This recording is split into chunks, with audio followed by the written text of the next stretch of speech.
Pengalamanku ini terjadi 2 bulan yang lalu. Ketika itu, ayahku meninggal. Sebenarnya, dia sudah lama sakitnya. Kurang lebih sudah hampir 8 bulan terbaring di tempat tidur.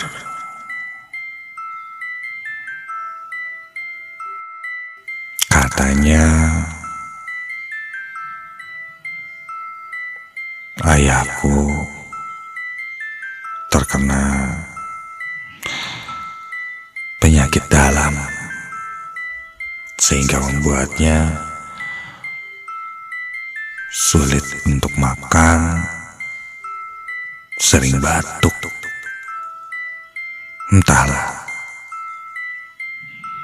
karena setiap kali diperiksa ke dokter,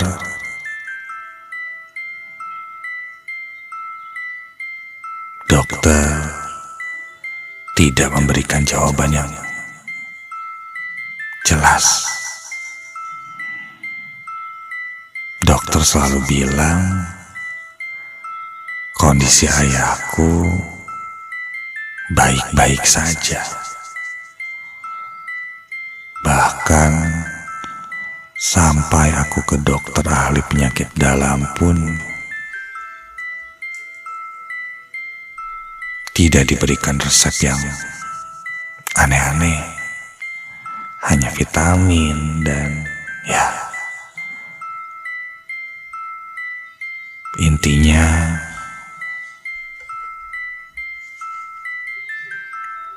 penyakit ayahku itu non-medis. Secara fisik sakit,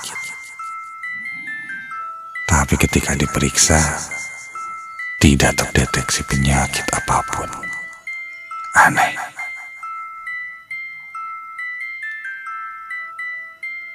Aku pun baru menyadarinya ketika beberapa bulan terakhir, ketika aku mengantar ayahku ke beberapa dokter dengan jawaban yang seperti tadi ku bilang. Aku bahkan sempat berpikir untuk memeriksakan ayahku ke ahli spiritual, orang pintar katanya. Tapi beberapa keluarga, terutama keluarga dari ayahku, tidak setuju.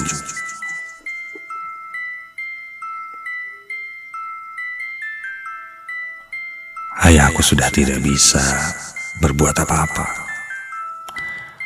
hanya tertidur di tempat tidur. Sedang ibuku terus mengurusnya, menyuapinya, dan terkadang dimuntahkan lagi. Aku sebagai anak satu-satunya merasa harus berbuat sesuatu. Sampai akhirnya, tanpa sepengetahuan ibu dan keluarga aku yang lain, aku mencoba mendatangi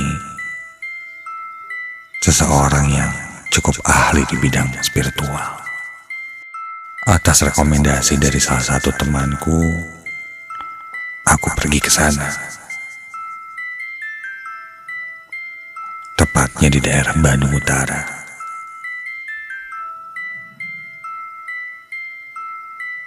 Dengan sepeda motor, malam itu aku berangkat pergi ke sana.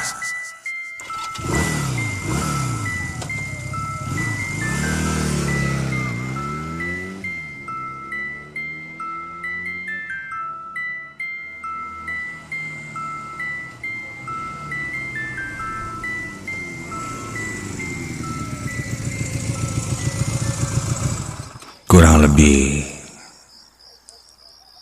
45 menit aku sampai di sana. Karena sebelumnya temanku sudah menyampaikan aku akan datang, aku pun disambutnya. Dia seorang lelaki yang tidak terlalu tua, ya mungkin sekitar 40 tahunan. Ya sebut saja dia Abah. Aku tidak begitu mengerti, padahal usianya tidak terlihat seperti seorang yang pantas disebut Abah. Tapi ya sudahlah, orang-orang mengenalnya dengan nama itu. Aku ceritakan kondisi ayahku. Abah berkata, dia akan coba menerawang dulu sebentar.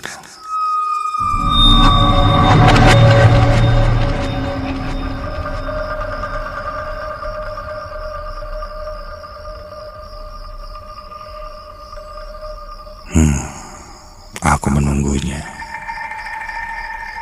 Setelah cukup lama dia menerawang, akhirnya dia menceritakan padaku.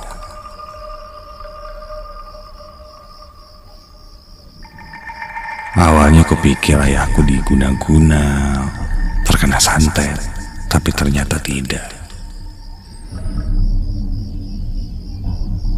Dia bilang, ayahku dulu sepertinya sering melakukan ritual-ritual, bahkan mungkin mengumpulkan benda-benda pusaka, sampai makhluk-makhluk penunggu benda-benda itu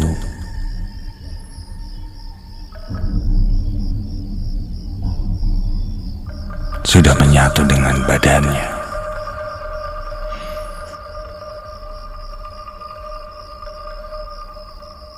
Dan ketika sekarang ayahku sudah berumur cukup tua, ayah sudah tidak bisa lagi membawanya, sehingga menyebabkan dirinya sakit.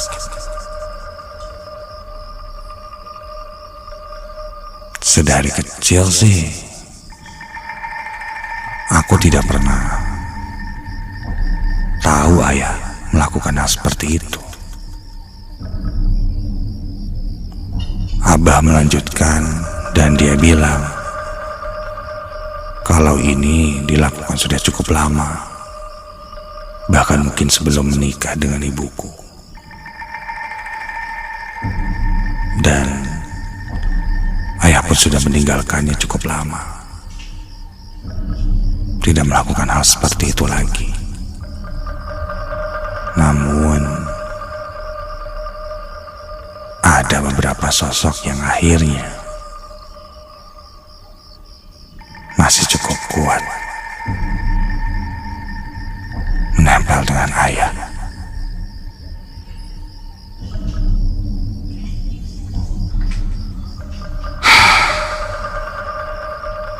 Apa yang harus kulakukan?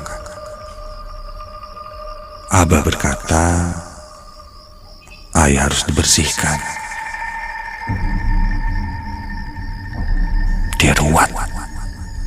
Aduh, tidak mungkin kataku. Jika membawa Abah ke rumah atau membawa ayahku ke sini, pasti tidak akan mau. Lalu Abah memberikanku sebuah cincin. dengan batu yang ia pinjamkan padaku. Sementara aku diminta memakai itu. Dan jika Abah benar bahwa yang terjadi seperti itu, mungkin akan ada sebuah interaksi yang terjadi padaku.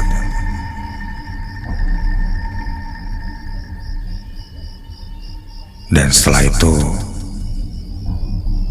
barulah diambil tindakan.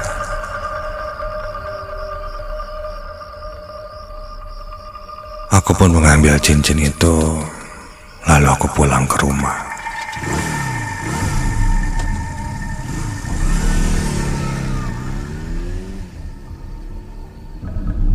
Selama perjalanan pulang, kepalaku terus berpikir, apakah aku harus bertanya pada ibuku tentang hal ini?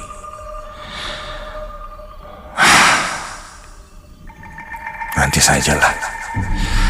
Aku coba dulu, dan aku juga ingin meyakinkan diriku bahwa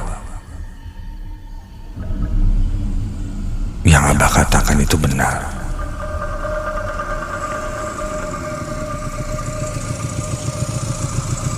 Sampai di rumah, aku parkirkan motor.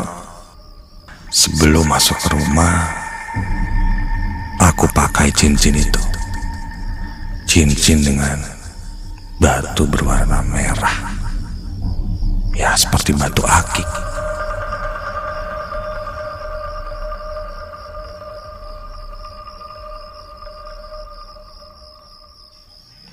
Ketika aku pakai, tidak terasa apa-apa pada badanku. Memang apa yang kuharapkan saat itu. Namun, begitu ku buka pintu dan masuk ke dalam rumah, astaga, entah kenapa, tiba-tiba saja bulu kuduku berdiri, merinding, sangat hebat. Setiap aku melangkah, aku merasa cemas, tidak tenang.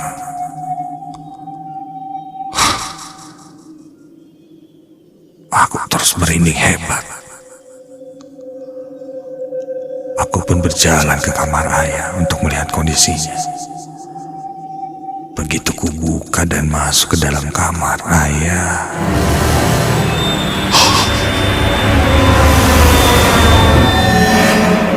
kenapa ini? Tiba-tiba seperti ada sesuatu yang menghentakku, tapi aku tidak bisa melihatnya. Kepalaku pusing, mual. Jalanku mulai gontai. Dan bulu kuduku terus berdiri merinding.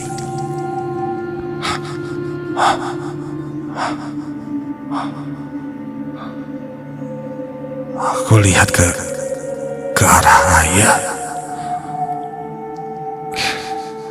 Dia masih tertidur. Aduh, seakan tidak kuat mendekati ayah, aku pun keluar dari kamar ayah.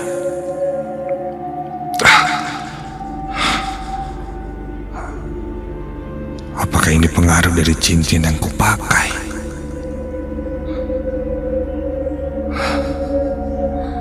Aku bertemu ibu di meja makan.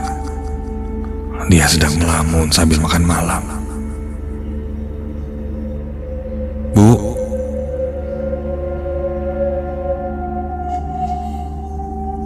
ibu kenapa?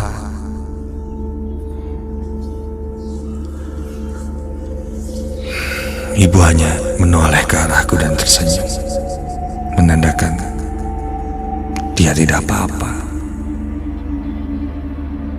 Aku ke kamar ya, Bu. Mau istirahat. Entah kenapa saat itu badanku terasa sangat lemas dan pusing. Masuk ke dalam kamar, aku langsung rebahkan badanku ke tempat tidur.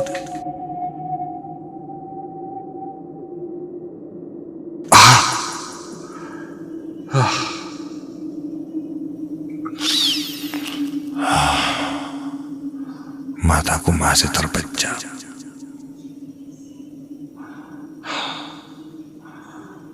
Namun bulu kuduku tak henti-hentinya berdiri, terus merinding, bahkan hingga aku ada di dalam kamarku. Mataku masih terpejam dan tiba-tiba, entah kenapa terasa sesuatu yang sangat mencekam padaku. Aku tak bisa menjelaskannya dengan kata-kata, tapi terasa sebuah intimidasi, mencekam, bahkan membuatku merasa ketakutan,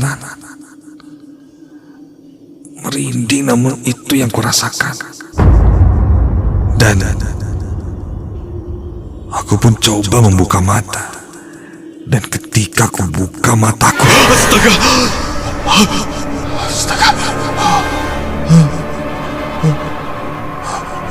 itu apa? Tepat berada di atasku, sebuah sosok yang sangat besar. Seluruh badannya ditutupi oleh bulu yang keriting hitam. Matanya merah. Kulihat taring giginya panjang. Iya, taringnya sangat panjang dan terlihat sebuah tanduk di kepalanya. Dan sosok itu sangat besar.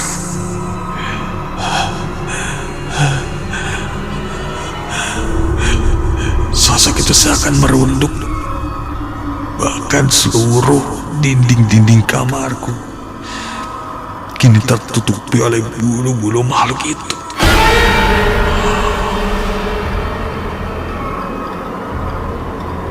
Aku seakan dipaksa untuk terus melihat sosok itu. Kepalaku sudah pusing hingga sosok itu terdengar menggeram.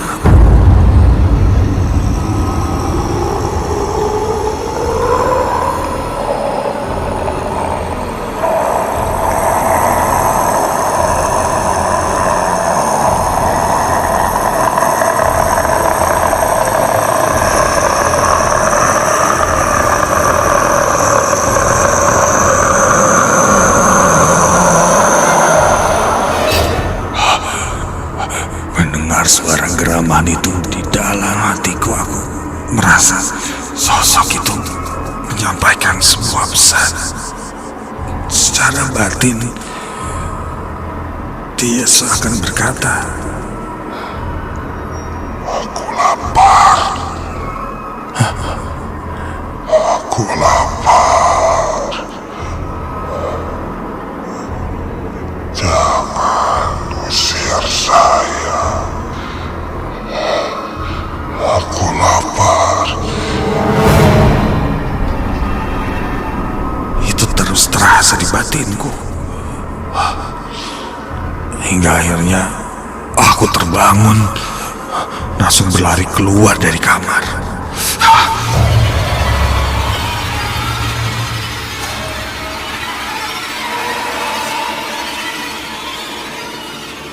Kulihat ibu masih duduk di dapur. Dia menunduk seakan-akan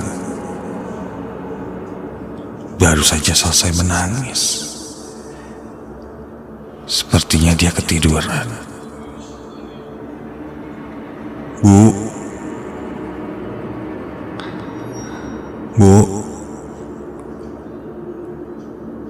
ibu ketiduran, Bu.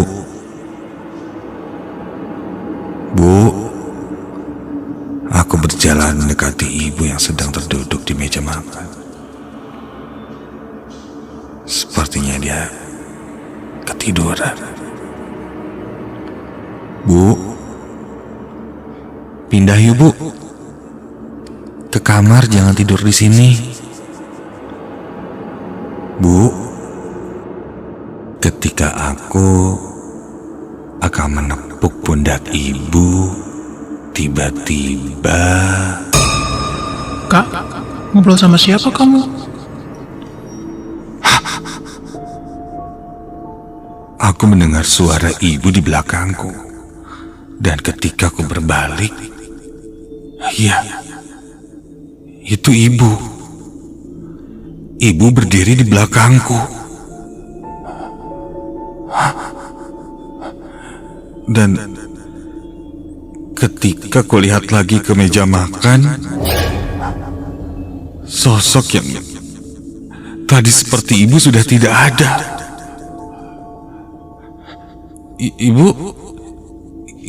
Ibu tadi dari mana? Ibu baru dari kamar ayah. Kamu udah makan? Jadi yang tadi kulihat, aku langsung mengajak ibu untuk duduk. Dan aku mulai menceritakan apa yang kualami barusan. Aku juga menceritakan tentang apa yang diceritakan Abah. Dan ternyata ibu membenarkan bahwa dulu sebelum menikah dengan ibu, ayah sering melakukan ritual-ritual aneh. Entahlah apa yang dia cari. Tapi dia sudah lama meninggalkannya. Namun ternyata mungkin ada satu sosok yang sudah menempel dengan ayah hingga membuat ayah menjadi sakit. Ibu pun akhirnya setuju untuk membawa ayah ke Abah untuk diruat. Singkat cerita, ayah pun dibersihkan. Syukurlah setelah itu kondisi ayah jauh lebih baik. Namun takdir berkata lain.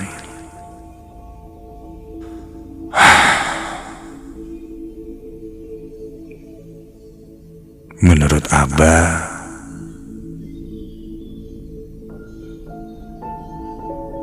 ayah pulang sudah dalam keadaan bersih.